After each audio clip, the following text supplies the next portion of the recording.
দিচ্ছি, ওয়েট করো। পারি না আমি ওয়েট করতে, কারণ আমার কাছে রয়েছে সময়ের অনেক দাম। আর তোর জন্য ওয়েট করবো হয়েই গেছে। কোথা কার মিনিস্টার তুই? সেই তো লোকের পেছনে লাগাই তোর কাম।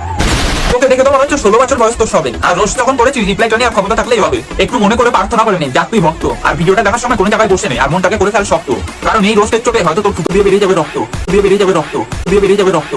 चल बाजड़ी के খারাপ ভাষায় কথা বলে নিজেকে ভাবিস বড় বাল। রোস্ট করতে বসেছে আজকে, ছাড়াবো তোর ছাল। হাতের বাঁধন শক্ত করে বসো তো আজ সবাই। দত্ত পুকুরের রনিকে ধরে করবো আজকে জবাই।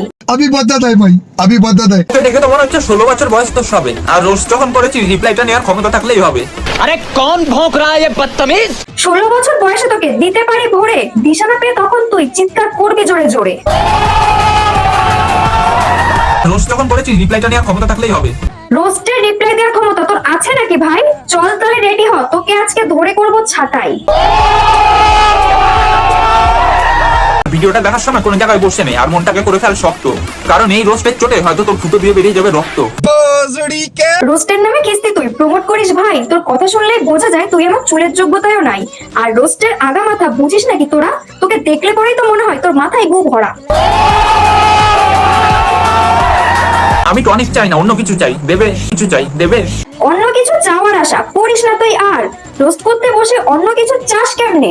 তোর মাথার কাটা নাকি তার? আর তোকে অন্য কিছু দিতে পারি আর না পারি, তোকে রোস্টটা ভালোই দিতে পারি। তাই এসব দেয়া নেওয়ার কথাটা ছাড়। আর আমি এঠো জিনিসে মুখ দিই না। তুই তো যাকে তাকে দিয়ে বেড়াস আর হয়ে যাস কান্নাকার। অবশ্য তুমি কি বা দেবে? তোমার দেওয়ার মতো সেই জিনিসগুলো এখনো বড় হয়নি। রোস্ট ছাড়া তোকে কিছু দেওয়ার ইচ্ছা আমার নাই। আর আমার সম্মান বলে একটা জিনিস আছে, তোর সেই ব্যাপারে নলেজও নাই ভাই।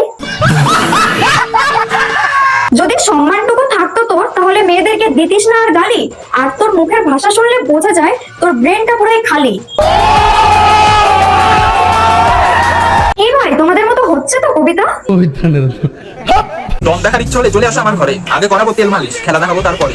খেলা দেখানোর জন্য শরীরে লাগে অনেক জোর। তোর খেলা শুরু করার আগেই রাত পার হয়ে যাবে ভোর। আর খেলতে গেলে যেটা লাগে সেটা আবার আছে নাকি তোর? আর হ্যাঁ, রোজটা হজম না করতে পারলে একটা হজমের গুলি খেয়ে নিও, কারণ ভুল জায়গায় তুমি চুলকেছো, ঘা তো তোমার খেতেই হবে। রোস্ট হজম করার ক্ষমতা আছে ভাই আমার।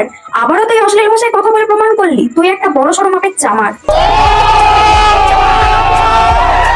তোকে যেহেতু আচ্ছা রকম ঝাড়া হয়ে গেছে, এখন তোর ভুলগুলো কোথায় ছিল সেটা বুঝিয়ে দিচ্ছি। দেখ, তুই আমার যে কথাগুলো নিয়ে রোস্ট করলি ওই কথাগুলো বাজে ছিল, মানছি এটা। কিন্তু আমি এই কথাগুলো বলে যাকে রোস্ট করেছিলাম তার ভাষাটা কিরকম ছিল দেখ আগে সেটা। এবার তোকে তোর ভাষায় বোঝাই। ও যদি কুকুর হয় তাহলে তুইও কি কুকুর হবি? এমনিতে তো তুই তাই। যাই হোক, ও যদি খারাপ ভাষা ইউজ করে তাহলে তুইও কি খারাপ ভাষা ইউজ করবি? তাহলে তোর আর ওর মধ্যে পার্থক্যটা কোথায়? यही नहीं, अभी और सुनिए। ও হয়তো খারাপ ভাষা ব্যবহার করে রিলস বানাচ্ছে আর তুইও সেটাই করে রোস্ট করছিস, যদিও এটাকে রোস্ট বলে না তাও। আমি কি আর এমনি এমনি বলি? তুই হলো দত্ত পুকুরের রনি। আর শোন, এই লাস্ট লাইনটা একদম তোর জন্যে। সামান্য কথা বলেছি বলে তোর লেগেছে অনেক ঝাল। সামান্য কথা বলেছি বলে তোর লেগেছে অনেক ঝাল। এইসব দেখলে পরে বোঝা যায় তোর ওঠে নাই এখনো। ছাড়। यही नहीं, अभी और सुनिए। নীলের পোচ্চাটা কুকুরগুলো খুব ঘেউ ঘেউ করছে নাকি শুনলাম। এই পায়েল চালা তো একটু শুনি। ওকে মামুনি, এত যখন যুক্তি দিচ্ছ তোমার একটা কথা বলছি শোনো। কোনো ছেলে যদি তোমায় বাঁশ দেয় তুমি গালাগালি দেবে না কেন? এবার তুমি বলবে যে নীলদাকে কে বাঁশ দিয়েছে। সোশ্যাল মিডিয়া যদি কেউ এসে দুধ দেখায় তাই কি আমরা ছেড়ে দেবো? अरे कौन भौंक रहा है ये बदतमीज? নীলকে বলেছি বলে এত ফাটছে কেন তোর? আর ওর তো পোচ্চাটা বেড়াচ্ছিস, তোর নীলদার মুখে বলা নেই নাকি জোর? यही नहीं, अभी और सुनिए। তোরা যেভাবে কিস্তি করিস সেটা দেখে ভাই জনতা। আর একটু ঘেউ ঘেউটা কম কর, রোস্ট করার নেই তোদের কোনো ক্ষমতা।